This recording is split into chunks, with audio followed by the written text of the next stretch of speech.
Remembering our buddy Darren Dutchyshen and doing it the best way we can, and that's sharing stories. And to do that, we're joined by Button and Frankie Corrado. And Craig, you know, Dutch was made for the showtime of SportsCenter, but I often, told so many people it was the process to getting to that show that was the most fun with Dutch. Mark, you know what? If Dutchy was here, he always addressed me as, "Hey, Button." So that's how you got to address me. "Hey, Button."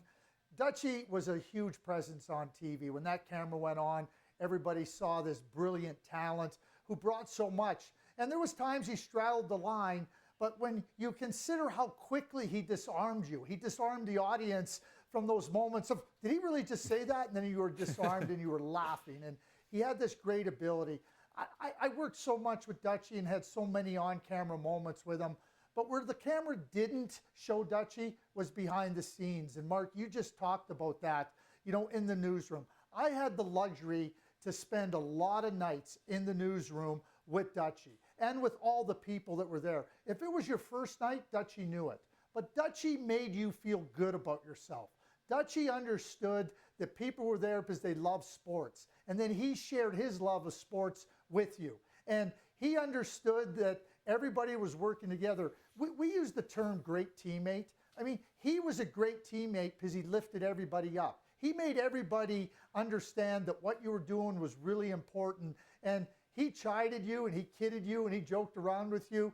Last fall, somebody had come in and talked about getting a hole-in-one. And Dutchy said, he goes, "Well, where did you get that hole-in-one?" And he said, "Oh, seventh hole on such and such." And Dutchy says, "That doesn't count. It's a par 3 golf course. You can't count a hole-in-one as meaningful." And I kind of piped in and I said, "Come on, a hole-in-one is a hole-in-one."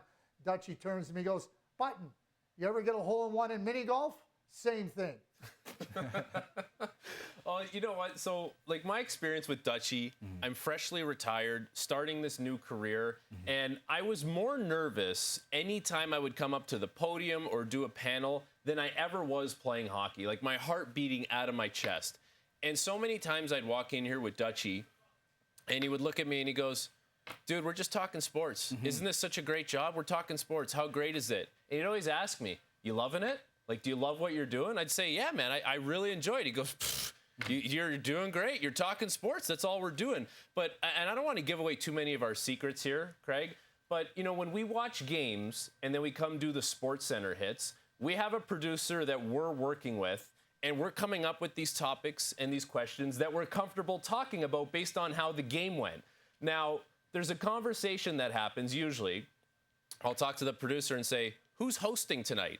And then he would look at me and say, "It's Dutchy, so just be ready, because Dutchy will take it any way he wants. So just be ready and know that Dutchy might have something else he's going to throw at you." But that is the beauty of Dutchy. He was so passionate about sports. And for me, a young broadcaster, he made me feel at ease by just saying, "We're just talking sports," but throwing you in the fire a little bit, just like, "Hey, talk about this. Go for it and let it fly." He was outstanding that way. No one loved throwing out a script more than Darren Dutchyshen.